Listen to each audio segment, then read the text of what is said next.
Good evening, everyone. On behalf of Interpharmaceutical Limited, I, Dr. Mithilesh Nayak, welcome you all to this 17th episode of Endocrine Talk Show. And today, our eminent panel of experts going to dissect various aspects with the use of SGLT inhibitor, especially in diabetes and beyond the other indication, how it can be useful in treating diabetes and additional diseases which can commonly considered as cardiorenal metabolic disorders. So to moderate today's session, to guide us today, we are having with us our course director, Dr. Subhankar Chaudhary sir. He is a former head and Department of Endocrinology from SSKM Hospital, Kolkata. And I request Subhankar sir to introduce our faculty for today's program. Over to you, sir. Thank you very much. A warm welcome to all of you for another issue of Endocrine Talk Show. And as always, we are graced by wonderful faculty from across the country. And this evening, the topic of interest being SGLT2 inhibitors, which started off as an anti-diabetic agent, but was soon usurped by other users. And to name two prominent specialties, cardiology and nephrology. So we have not only endocrinologists this evening, we are very happy to welcome in our midst this evening Professor Arup Das Vishwas. Of course, none of them require introduction to an audience across the country. As a formality, I would just maybe introduce them in one sentence. So Professor Das Vishwas was director and head of the Department of Endocrinology at the Institute of Cardiovascular Sciences at the prestigious IPGM ENR, Kolkata, and currently is director of cardiology at BMRC Hospital. We also are joined this evening by our nephrologist colleague, Dr. Srilata, who is professor in head department of nephrology at Government Medical College, Calicut. And we have with us this evening two endocrinologists of repute. Can we have the slides? Otherwise, it's also fine. One being Dr. Abhay Sahu, a dear friend from Bhubaneswar. He is a senior consultant in endocrinology at Apollo Hospitals there in Orissa. And we are also very happy to have Dr. Shiva Prasad, who is professor in the Department of Endocrinology at Saptagiri Medical College, Bangalore. So we have a lot of experience, talent, wisdom in our faculty. But this evening essentially would belong to all our participants across the country. So please do come up and put your questions. And in case you don't come up with some, maybe I will sort of ask our eminent panel some initial questions. But please do put in the questions in the chat box. We will definitely come back to them. In case at the end of this program, and it has to be time bound, if you find your questions have not been answered, please do understand it's either because we didn't have the time, or maybe because it was already answered in maybe a slightly different form by one of the panelists, or a third possibility could be that we didn't take up this question because we felt it was outside the purview of this evening's topic of discussion. So we are talking about SGLT2 inhibitors. So have we got Dr. Abhay Sahu online yet? We don't see him. Never mind. So we do have Dr. Shiva Prasad. Yes, sir. Yeah. So as I said, we started off with this class of drugs as an anti-diabetic, anti-hyperglycemic agent. But quickly we realized that it has other effects as well. So how do you look at SGLT2 inhibitors in terms of their efficacy in lowering HbA1c, and it is suggested that it's got additional advantages in like reduction of body weight, reduction of blood pressure. So, how effective are they? Okay, sir. So SGLT2 inhibitors are used either as a monotherapy or as an add-on therapy, significantly reduce HbA1c levels, ranging anywhere from 0.6 to 1.2. So higher the baseline HbA1c, greater the reduction like any other anti-diabetic medications. So SGLT inhibitors are slightly superior to DPP-4 inhibitors in terms of HbA1c reduction. There's also some dose dependency in the HbA1c reduction. For example, DAPA 10 milligram and Cana 300 milligram cause greater reduction in HbA1c in comparison to 5 milligram and 100 milligram respectively. So, however, the HbA1c reduction is attenuated in patients stage 3 CKD, and we don't see any HbA1c reduction in the patients with DFR below 45. As far as blood pressure is concerned, an average reduction of systolic blood pressure of about 3 to 4 millimeters of mercury, and diastolic BP maybe 1.5 to 2 millimeters of mercury is seen. A point to note, however, as Dr. Shivankar sir highlighted, is that both HbA1c and BP reductions are modest in comparison to the cardiovascular and renal benefits that have been observed with these agents. As far as weight loss is concerned, they cause a mean weight loss of approximately 2 to 3 kgs, sometimes maybe 4 kgs. There is some heterogeneity in the magnitude of weight loss from patient to patient. We don't know fully yet what are the factors behind it. The weight loss is seen regardless of the diabetic status, the duration of diabetes, and the presence of comorbidities. My experience, maybe weight loss with canagliflozin 300 milligram is superior to 100 milligram and other SGLT2 inhibitors. But I think with the standard dosage, we can hardly choose between the agent in terms of weight loss. So Can, just to sum, yes, sir. right. Yeah. So, can I ask just a related question? Can you use SGLT2 inhibitors as weight loss agent per se? So, I have personally not used SGLT2 inhibitors as an anti-obesity drug, but yes, there have been trials and meta-analysis which suggest the SGLT2 inhibitors can reduce weight by 1 to 1.5 kgs even in non-diabetic obese patients. But I think these are early days, means we need more data. There is some suggestion they do result in weight loss, may not be to that extent as we see in diabetic patients, but yes, they do cause some weight loss. But as I said, we need more robust data to support that, support these initial findings. I want Right. your opinion on that too. Yeah, so for approval as a weight loss agent, I understand that you have to show at least 5% reduction in body weight, Correct. maybe in the initial 3 months or at least 6 months.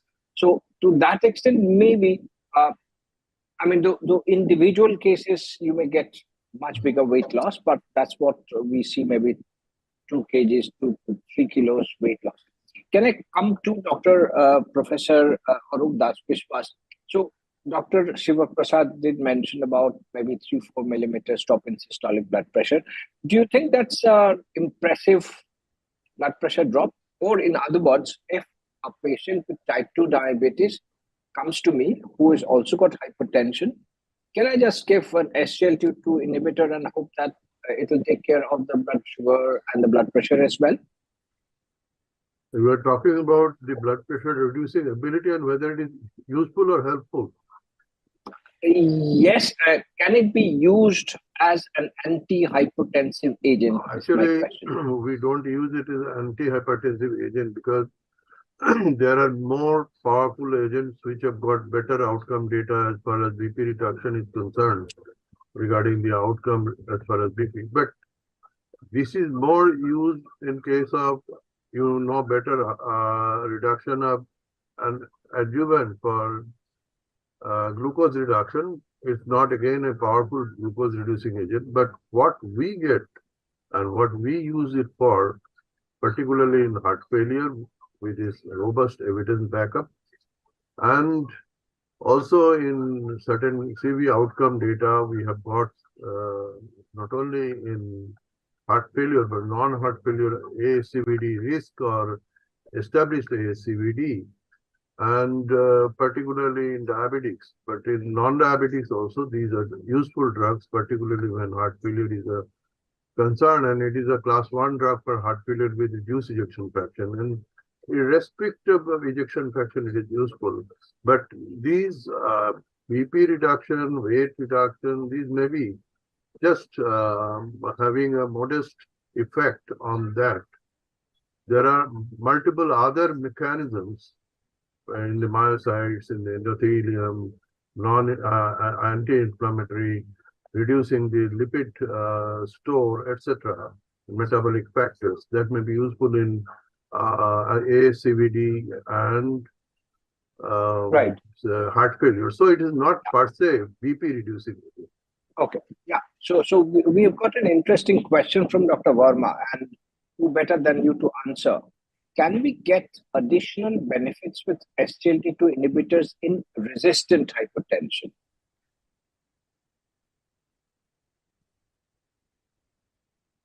Could I get the question clear to you, Professor Das Biswas? Yes. So this question is from Dr. Verma, who wants to know whether you can get additional benefits with SGLT2 inhibitors in resistant hypertension. Maybe an add-on drug, but resistant drug hypertension reduces needs multiple drugs. Yeah. Particularly beta blocker, aldosterone antagonist, spironolactone, these are more useful and much more powerful. And right. So we different won't drugs having different mechanism action has to be added. Right. Yeah. Good. So we come down to Dr. Srilata, and Yes. we do know in recent times SGLT2 inhibitors have found an important place in CKD management as well. So Yes. we do know there's a sort of fine line between fine line in relation to the hydration status. Yes. And one of the concerns with the use of SGLT2 inhibitors, because of the mechanism of action of causing glucose loss and therefore also some fluid loss in the urine, is the fluid balance status. So in CKD, is there any special warning that you need to give your patients if you're using an SGLT2 inhibitors in relation to fluid intake, fluid restriction? Sir, usually patients with kidney disease are volume overloaded or volume plus because of salt and water retention, and usually they will be with a volume dependent hypertension. So SGLT2 inhibitors are usually beneficial in this aspect, as they relieves edema, they have a better BP control, and as we said, reduces some weight, etc. So indirectly, all these parameters are kidney protective. But if you use these drugs in the early stages of CKD, in those with the euvolemic state, we should be careful about dehydration because it can produce some amount of osmotic diuresis. So we usually ask the patient to drink at least 2 to 2.5 liters of fluid, which is said to be the renal friendly fluid intake. Even otherwise, this much of fluid intake is said to be beneficial for retarding the CKD progression, at least in the early stages of CKD. So patients should be advised to take excessive water of 2 to 2.5 liters, especially in elderly, where they are prone to develop hypovolemia and volume depletion. And this is also important in the context of patients who are awaiting, who are having intercurrent illnesses, admitted for some disease in the hospital, awaiting some surgery. You have to stop these drugs in order to prevent dehydration and volume induced hypovolemia induced acute kidney injury. And this volume related AKI is said to be more in all the trials. They have shown that it is up to 0.5 to 4% compared to general population. So the volume factor should be taken care of when it is given to a patient who is otherwise euvolemic. May not be important for a patient with symptomatic edema with renal disease, where it is beneficial. Right. So we need to be aware of it, but possibly in presence of CKD. It is beneficial in clinical Right. practice. Yes. Right. Okay. And now comes another question to you from Dr. Rajan. So, of course, this will be your opinion. We may not be able to refer to clinical trial data. So, do you think now we can have dapagliflozin or maybe SGLT2 inhibitors overall, finerenone, and telmisartan from day one in patients with CKD? Usually, for CKD, but the conservative treatment of CKD means we have to slow down the progression or going to end-stage renal disease. In this aspect, we have good old AC inhibitors or IRB with us, which we were using for the last several years. So we used to start them with AC inhibitors, add spironolactone or finerenone, and still they have some amount of persistent proteinuria or worsening GFR. The third drug that we add is our new drug of SGLT2 inhibitors. Is it worth adding on day one? Is not sure. Usually our clinical practice, they are already on AC inhibitors or IRB, add spironolactone or finerenone. Still we want some more drug in order to retard the progression or to reduce proteinuria. The third drug that we add now is SGLT2 inhibitors. Can I ask you a related question, not related to SGLT2 inhibitors? Okay. In widespread practice that I've seen among nephrologists in CKD management, the use of sodium bicarbonate, use of alpha-keto analogs of amino acids. Sodium bicarbonate, definitely we have that on eubicarbonate weak metabolic acidosis. Even with a normal serum bicarbonate, intracellularly there may be acidosis, which can lead on to various pathways of CKD progression. So we are tempted to use sodium bicarbonate in the early stages of CKD itself. Otherwise, obvious biochemical metabolic acidosis develops only in the late stage by GFR 20 ml per minute. But now we use it more early. Right. And alpha-keto analog, there is only theoretical. I can't find any clinical benefit. Okay, fair enough.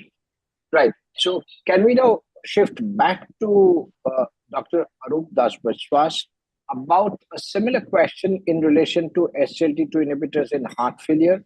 So what about special warnings regarding fluid intake and restriction? And I know there may be a tug of war between the nephrologist and the cardiologist. The cardiologist will want more and more fluid restriction. The nephrologist already has expressed a view that you have to provide 2 to 2.5 liters of water or fluids.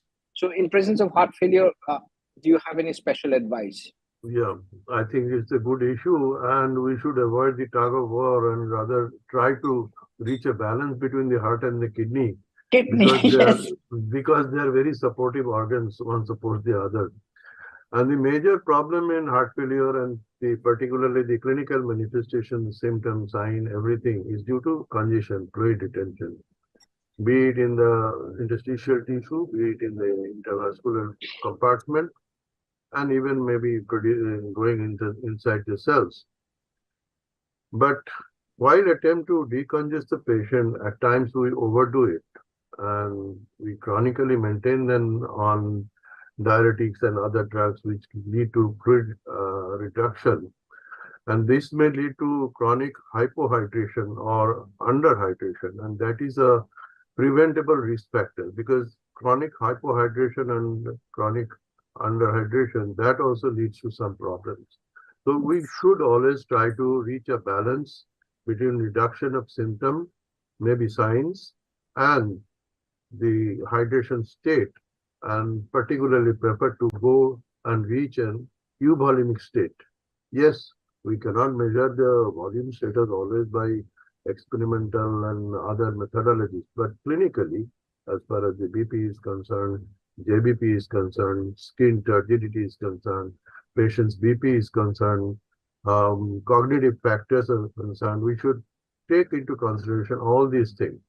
Now, there is ESC recommendation regarding fluid restriction, but that is true only for the severe HF cases and also in hyponatremic states when fluid restriction of 1.5 to 2 liters may be allowed, but that is not very well documented, and we are waiting for the fresh up study in this regard. What outcome happen. Can I ask you at this point, these ESC recommendations regarding fluids, can it apply to large parts of our country where it's so hot? We say we use so That's much a of very fluid. important issue and a good question.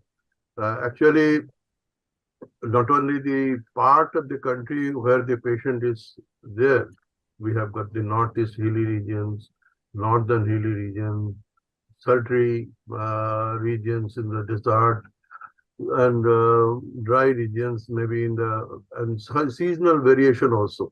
At times, the fluid loss is more due to summer season, vasodilatation, sweating, etc. And during winter time, the fluid retention is more. So we have to be cautious about these things and should not be very rigid about this 1.5 to 2. Right. Good. So, Dr. Shiva Prasad, we Yes, have sir. to utilize you to the maximum because for whatever reasons, Dr. Abhay Sahu has not been able to join. So Yes, sir. we have a few questions for you in the chat box. Dr. Pankaj asks, can we use SGLT2 inhibitors in lactating mother? So the means there is no, as of now it cannot be used in a lactating mother. Right. Although they say that the presence of SGLT2 inhibitors in the breast milk is very limited. We don't have enough studies to support that data. So as of now, yeah, can't. we should avoid. Should have. The other question is from Dr. Dr. Jitendra. Chaudhary, just a Yes. moment of interruption. I would like to tell the technical support team that I cannot see the questions in the chat box. Oh, maybe they are partial and they are only sending to me. So And I'm supposed to filter it out. I and got maybe it. that, Fine. maybe that's how they are working. Okay. So the other one is from Dr. Jitendra Shah. So do you have preference of one SGLT2 inhibitor over other in various conditions? You already have referred to your preference of canagliflozin 300 milligram over maybe dapagliflozin 10 for weight loss. But otherwise, do you have any preference?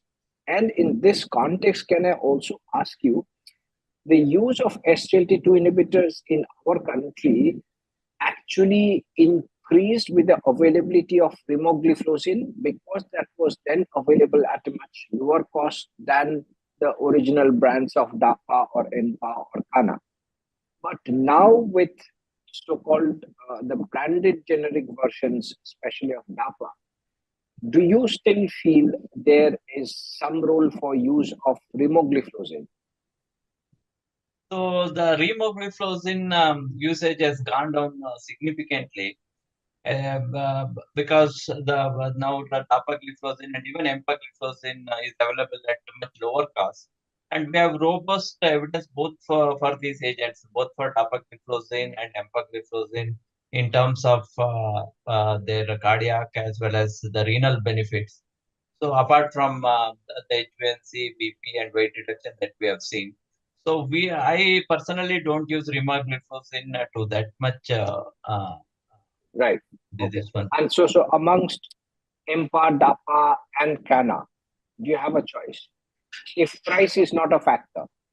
If price is not a factor, I think there is hardly anything to choose between empagliflozin and dapagliflozin. Yes, canagliflozin somehow they stopped doing some after the Credence trial. So we are not getting so many clinical trials looking at CV outcomes or renal outcomes. But this EMPA and DAPA both are having good enough data supporting their cardiac as well as renal benefit. I Yes. don't think we can at this stage, because the study designs are so very different. Just based on saying that one of the drug has shown benefit in terms of all-cause mortality, so other drug has shown it benefit in terms of what is that composite renal outcome. We cannot compare the magnitude of results because the study designs are means Right. completely different. The patient characteristics are different. So Right. far, means I would means if you're looking from a cardiac standpoint and a renal standpoint, I think we can use either of them, empagliflozin and dapagliflozin. Both of them can be used. Now that the Emperor trial without and the Emperor CKD trial has also come out, I think we Right. can use either of these agents if you're looking for cardiac and renal means endpoints. So Right. if I would also like to ask the panelists for their personal opinion, because it's as much important what cardiologists and nephrologists feel about this aspect. Right. Quickly, maybe Dr. Srikanta, From the you have nephrology a side, also all the beneficial effects are seems to be class effect only. There is no significant difference between one molecule over the other. Mhm. Right. And Dr. Arup Das Biswas? So you want to have my opinion regarding differences of these molecule in the outcome? Yes. So actually, if we go into the 3-point MACE, there is some differences between the outcome of the 3-point. For example, in case of empiric outcome, there was a bit of mortality reduction, but that was not reflected the declared TMA 38. Again, when we go to the heart failure trials, DAPA-HF showed some reduction in CV and other kind of mortality, particularly CB mortality, but the Emperor reduced, failed to do that. So outcome-wise, there are minor differences, but we should remember that these trial designs are different. The inclusion and exclusion criteria are different. The cohort is different. Patient profile is different. And also the primary outcome, whatever has been included, what is the aims and objectives are different. So these different trials should not be compared, and we shouldn't go into a definite conclusion, this is better or that. But what we usually follow as a rule, in case of established CVD, often we prefer EMPA. Of course, price concern is there. If DAPA is available at a cheaper rate, so if the patient cannot afford EMPA, we go for DAPA. In case of heart failure, majority of us are preferring DAPA due to not only the outcome, but also the price factor. And Yes. as a whole, I agree with my co-panelists, they are class effects. Right. And another question for you, Dr. Das Biswas, and this I don't have an answer actually, so you have to provide the answer. Dr. Chandrasekhar Kakkar, any role of SGLT2 inhibitors in pulmonary hypertension? No, actually the mechanism of pulmonary arterial hypertension and essential hypertension and heart failure, these are altogether different. So it's not that much useful, but I am not sure whether any trial has undertaken that. Yeah, I'm not aware. But yes, when the pulmonary arterial hypertension is secondary to increased left ventricular endosteric pressure, left atrial pressure, and when these pressures are reduced by SGLT2 inhibitor, the PA pressure will reduce simultaneously. Right. So we stay on with you, and let's say talk a little bit more about heart failure. So what is your indication? When would you like to use SGLT2 inhibitor in at this chronic heart failure? Is there any stage, or everyone should get it? What is your view? You can put the question in a reverse manner when I'm not going to use it. Okay, so which means you are going to use in every patient. It is useful at every stage. And staging again can be defined in our terms. Staging is heart failure stage A, B, C, D means only having risk factors. B means structural changes. C means symptomatic. So in these phases, if we talk about ABC, uh, in all cases, SGLT2 inhibitor is useful and should be used. Again, if we talk about the NYJ class, then again, it's not that much studied in 1, but 2 and 3 well documented. Some of them were in the class 4 also. So whenever possible, we have to add it if it is not already started. And we should not reduce it until unless the patient becomes very much dehydrated, toxic for other reasons, infected, where you know better the ketoacidosis part may come into play, and this has to be taken into consideration, and temporary, and also the recurrent UTI and other general things. Yeah, yeah. So once again, a similar question that was addressed to the nephrologist.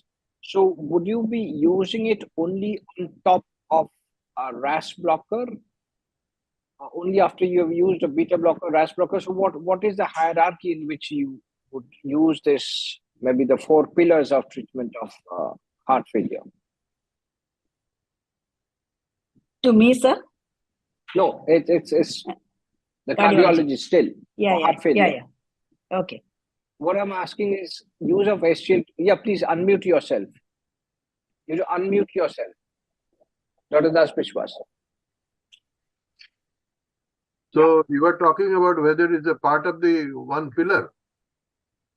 1 pillar, or which one should come first? Is there an order? Okay. I think there have been multiple discussions on that issue. Which one first, whether for all 4 first, whether half of them all 4 first. But I think it is the patient profile that is most important, particularly the potassium, BP, pulse rate, etc. These things determine which one should come first. From the data we have, if we can add all these drugs together, maybe at a starting lower dose, except for SGLT2 inhibitor, which can be given the full dose at the start with, and we have to maintain that. So start with, give the full dose, maintain that. But in other cases, like beta blocker, RAS blockade with ARNI, we have to start the lower dose and then gradually go up. So if possible, at least 2 drugs like beta blocker, which have shown very early benefit after the patient's hydration status improves, and means the patient becomes stable and decongested. In that phase, SGLT2 inhibitor has some age that it can start it early, even when the patient is congested. So at least these 2 drugs should be started at the earliest. Then other drugs can be added on. And in some cases, like when the patient is very high, it's a bit rarer situation in heart failure, but may be found in heart failure with preserved ejection fraction. We may use other like RAS blockade, MRA, etc. at the outset to reduce the BP first. So patient's clinical profile regarding pulse rate, rhythm, his hydrational status, stability, body weight, and serum potassium, sodium status, creatinine status. These determine how should we go. Right. While we always talk about escalation treatment, I do see, for example, patients who have been treated by you people, cardiologists, who had come with an ejection fraction of, let's say, 25, 30%. But now, maybe after a year, year and a half, the ejection fraction is now 45 to 50%. So now, is there a scope to down titrate treatment? And in that, which one should we reduce? You suggested that we do not reduce the SGLT2 inhibitors, we continue the SGLT2 inhibitors. And not only that, Correct. we are talking about heart failure with improved ejection fraction. That is, it has improved a lot. And in them, the treatment has to be maintained until unless it is dictated by pulse rate, rhythm, BP, etc., that you need to decrease or increase some one of them. If they have reached the maximum tolerated dose, keep it at this stage until unless the clinical status, like often we decrease the diuretic because that doesn't have any outcome data, but it is very much useful in symptom reduction. Now, with the patient's profile you have given, I think the symptom has already gone. So they're stable patients, and in them we can take off the diuretic to give able to maximize the other drug. But it is not needed to reduce the dose of the drug. Okay, fine. So we come back to our nephrologist colleague, Dr. Srilata. So when we have a patient with CKD, it's somewhat similar to what you have already asked. So would you like to start only on an SGLT2 inhibitor, or would you like to have a RAS blocker on board and then add an SGLT2 inhibitor? What is your practice? Always we start the patient on AC inhibitors or ARBs, which are well known for us and we use it for a long period of time with a very known renoprotective benefits. And if the patient has still significant proteinuria of more than 200 milligram per gram, in spite of maximum tolerated dose of AC inhibitors or ARB, usually we add spironolactone or finrenone. And as a third agent, we use SGLT2 inhibitors as of now. The current KDIGO 2023 recommend even after 4 weeks of AC inhibitors IRB in the tolerated doses, you can straight away add SGLT2 inhibitors in those CKD where we expect progressive loss of GFR. So we start with AC inhibitors IRB, then this is used as an add-on agent. Right. Okay. Good. So Dr. Dasbishwas, this is from Dr. Mronal, who states that DAPA MI trial data were presented at the American Heart Association meeting, which proved beneficial effects of SGLT2 inhibitors in non-diabetic MI patients. What is your take on using SGLT2 inhibitors in MI patients without diabetes? Yeah. I do not know exactly how this trial was run. Actually, he has gone to very recent data, and that is the outcome of DAPA MI, and he has correctly pointed out that it is useful. But I think again, while using DAPA, I'm not going to use other SGLT2 inhibitor in MI situation because those are not documented. So I'm talking about DAPA only. So DAPA, I think I should again look into the clinical profile if the patient is very sick, dehydrated, or having hypohydrational status. I shouldn't start it. But once it is stable, yes, we can start it. But I think more data should come from other trials also, because before it becomes, and also into the guidelines also. They have not come up into the guidelines. Based on a single trial data, we shouldn't jump into. We have to have a watchful look. Right. And so a related question will be, do you believe SGLT2 inhibitors really impact on the course of atherosclerosis, or these are primarily treatment for heart failure? No, if I look into the large-scale data in both the groups, established atherosclerosis, patients with diabetes or non-diabetes with high risk for diabetes, and heart failure. If we look into the hospitalization heart failure part, that is the most documented thing, and that is concerned mainly with heart failure situation. But if we look into other components like outcome, 3-point MACE, etc., EMPA has got some mortality benefit also. It has shown some mortality impact outcome. But one shouldn't forget that lowering BP, lowering lipids, particularly LDL cholesterol, they're much more useful in atherosclerotic situation compared to the SGLT2 inhibitor. Right. No, but does it reduce cardiovascular events apart from heart failure? Yes, it reduces, but not to that extent. For example, If we talk about MACE reduction, maybe it is, if we take the pool data of 3 trials, then maybe MACE reduction is 11% only. Whereas if we talk about CV death, maybe it is around 20% from different trials. But for the hospitalization reduction, it is much more robust data. And also the renal benefit, madam, is there. That is has got risk reduction from the outcome data is quite good. But Yes. yeah, if I have to answer in a single sentence, they are much more useful in heart failure compared to Than the atherosclerosis. atherosclerotic situation. Yes. Right. So can we get back to Dr. Shiva Prasad? There have been a few questions for you in the chat box already. So one of which was about the risk of amputation. We know everything is good about SGLT2 inhibitors, but there was some concern, at least in one study, about amputations.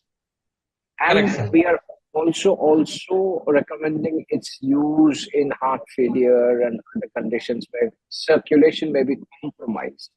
So, what should be our stand? Yeah, as you rightly said, sir, amputation risk with the SGLT2 inhibitors was first observed in 2017 during Canvas trial, where patients on canagliflozin had more amputation events compared to placebo. I think it was something like 6.3 per thousand patient years or something, compared to 3.4. I'm not very sure about that. So, however, the amputation events reported among other SGLT2 inhibitor trials were variable, including the Credence trial, including the trials, subsequent trials done with canagliflozin. They showed no difference when compared to placebo. So, in the continuation of this, actually, FDA removed the black box warning about the amputation risk that was associated with canagliflozin in 2021. But it still maintained that there is some amputation, elevated amputation risk with canagliflozin. So as of now, there have been a few meta-analyses there which suggest there is no increased risk with any of Yeah. these agents.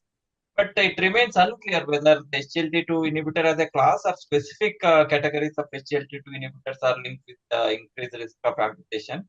In my personal opinion, I think it is only slightly increased.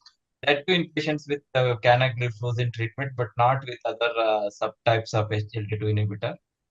So with regards to the mechanism, it is probably related to diuresis, volume depletion, leading both to hypoperfusion and ischemia. So I think we have to take care of these aspects when we are starting the patients on SGLT2 inhibitor. May I So ask what a question, Dr. Shiva Prasad? Yes, sir. Regarding this amputation only, if the patient has already had a history of amputation, maybe a minor a toe or something, would you consider that is a warning that one should not use this drug?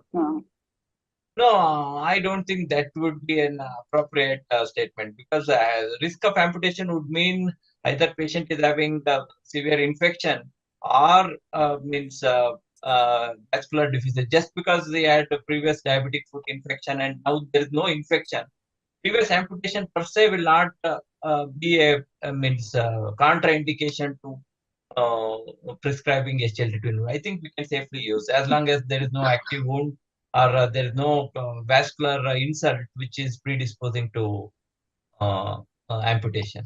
Thank you. But if the patient has significant Yes. peripheral vascular disease already documented, especially in elderly, using canagliflozin, you have to be careful. Yeah, maybe.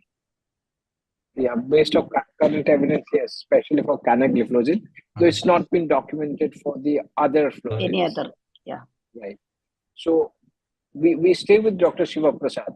The question now is tricky. One is, what is the mechanism of ketosis with the use of SGLT2 inhibitors? And the trickier part is, do you think that's good or bad? So the mechanism of ketosis is mainly because of one is increased glucagon. because there is because of glucosuria there is decreased insulin. So in the beta cell, beta cell exerts a negative impact on the alpha cells to inhibit glucagon. When the beta cell insulin secretion is reduced, actually the negative feedback on the glucagon is lost. So there is some increased glucagon. That is one of the mechanisms. Second is of course the volume depletion, and if patient is sick, that is another contributing factor. Infection, if patient is infection, these are the patients who are likely to get decay, especially patients who are sick, perioperative patients whose oral and fluid intake is less. So the predisposing factors, if you ask me, one is volume depletion, second is sepsis and illness, third is hyperketonemia, means glucogonemia. So as far as whether this ketosis is beneficial or counterproductive, from a cardiac standpoint, they've hypothesized that this there is a shift in metabolism from using glucose and fatty acid to ketone, and it is supposed to be beneficial from a cardiac standpoint. So the tricky part is, although the ketosis can lead to decay, and in a certain patient it may be counterproductive. But in general, so far whatever the mechanistic studies have been shown, that ketosis is particularly beneficial. The shift in the metabolism from the fatty acid oxidation and glucose oxidation to ketosis is supposed to be more energy efficient and also supposed to improve the cardiac function. So from a cardiac standpoint, at least I would feel that this ketosis is not very damaging. Only in a subset of patients who are prone to decay, it may be counterproductive. So we need to have a controlled ketosis. Yeah, Mild controlled ketosis. Yeah, actually, it has been seen in certain patients of clinical studies that in acute heart failure situation, there is small amount of rise in ketone. That doesn't lead to clinical ketosis, and when SGLT2 inhibitor added to these patients, does not increase further. And as our colleague was pointing out, Shiva Prasad, that may be beneficial for the heart itself, because they have got more substrates to eat up. Right. And now a very important question raised by Dr. Pawan, and maybe first we refer it primarily to Dr. Srilata. So up to what eGFR would you use SGLT2 inhibitors? And does the cutoff differ from one molecule to another and from one indication to another? Till 2021, the renal data all came from the subgroup analysis of the cardiac trials, which are cardiac endpoint like EMBARAG outcome, CANVAS, DECLARE-TIMI, etc. All these trials included only those patients with a GFR of more than 30 ml. So till 2022, the recommendation was use it only when GFR is more than 30 ml. But now, after the declaring the results of EMPA kidney and DAPA kidney trial, where they have included CKD patients with a GFR up to 20 ml per minute, more than 20 were included, and they find same beneficial effect even with patients with a 20 ml of GFR. So KDIGO 2023 guideline recommend to use these drugs when GFR is more than 20 ml per minute. From 20 ml to any up to normal GFR, you can use it. And even with a normal GFR, if proteinuria is more than 200, again, there is level 1A evidence for adding SGLT2 inhibitors. So we use it very liberally for CKD patients when the GFR is 20 ml per minute, especially in IgA nephropathy and focal segmental glomerulosclerosis, which are known to progress over a period of time to end-stage renal disease. So for these specific conditions, are there already enough evidence of the benefits, or are we extrapolating from the other studies? These two are the important group of patients included in these two trials.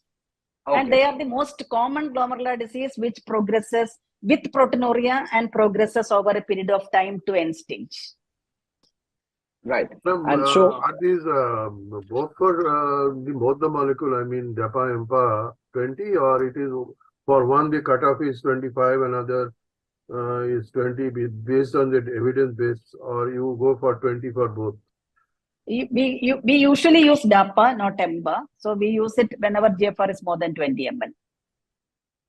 Right. And of course, if Dr. Shiva Prasad is using it for lowering glycemia, then of course the cutoff is higher, because the anti-hyperglycemic effect gradually goes up as the EGFR falls, because Yes, maybe the kidneys are no longer able to put out glucose. excrete glucose, yes. Yeah, yeah. And I would From like that to inform. point, Shubhankar, Yes, I would like to yes. ask you whether you would like to, from the glycemic point, cutoff value bar at the 45 or 30? So there possibly is a little bit difference between the molecules. Maybe with canagliflozin, maybe you can go up to 30. With the others, it's about 45. But by and large, below 45, the glycemic efficacy becomes quite small. Thank you. Definitely, anti-glycemic effect will be best when the GFR is more than 45. No doubt about it. Yeah. Yes. Thank you Right. so much. And you would be happy to know that the pearls of wisdom that you all are distributing are being shared amongst more than 1,000 colleagues of ours from across the country. So many physicians have tuned in, and I hope they are getting their money's worth or their time's worth spending with us. So let us try and wind up with the final question to all of our participants.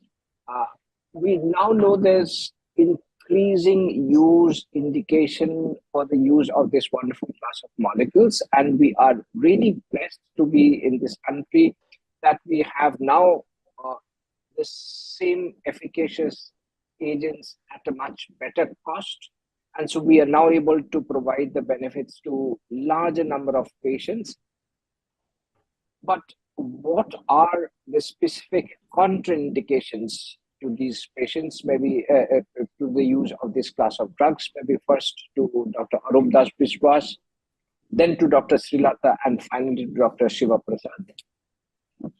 Yes, as you said, to me, it appears that these drugs are so powerful that we should always try to use them unless certain problems happen, like hypersensitivity is there, or patient is extremely dehydrated or hypovolemic, patient's kidney status is very bad, and pregnancy, lactation, under those situations, we should avoid it. And already, I know that type 1 diabetes is not an indication.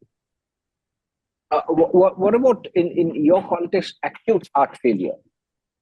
In acute failure, there was some reservation initially in the usage of it, particularly the safety and efficacy data were lacking. But recently, we have got some data from different trials, that is EMPA Response HF, EMPULSE study, Soloist WHF, etc., that this can be used and their meta-analysis also has shown that they are safe and efficacious and should be used. Except that maybe you are not using it day 1 after stabilization for day 2 or 3, or even you are using it pre-discharge or maybe within 3 days of discharge, like that. Right. Okay. So, Dr. Srilata. In clinical practice, the contraindication will be the patients who had recurrent urinary tract infections. Especially females with an uncontrolled diabetes, they are prone for acute pyelonephritis. Once they have an acute pyelonephritis, they will have persistent pyuria, bacteriuria. In such patients, it may be detrimental to use these drugs. It may invite another episode of pyelonephritis, which produces AKI. So that is, and those with renal stone, which is likely to get obstructed. Obstructed renal stone, again, chance of infection is high. So for clinical practice, this is the most common contraindication to use these drugs. And also, as I said, drug holidays during intercurrent illnesses and preoperative, elderly, etc. These are the only two difficult situations in clinical practice to stop these drugs. Right. And Dr. Shiva Prasad. Yeah, means one of the points that has not been highlighted much is we shouldn't use SGLT2 inhibitors in patients who are poorly controlled or diabetic with very high HbA1c, already having a lot of asthmatic symptoms and losing weight. I think using this agent as an upfront therapy would be counterproductive. It's better to use insulin and other agents and control the sugar levels before introducing SGLT2 inhibitors. That is one thing. The second is we have to exercise precautions in elderly patients who are on diuretics and at risk of volume depletion. Yes. Yeah. And we should have the dosage reduced before starting SGLT2 inhibitor.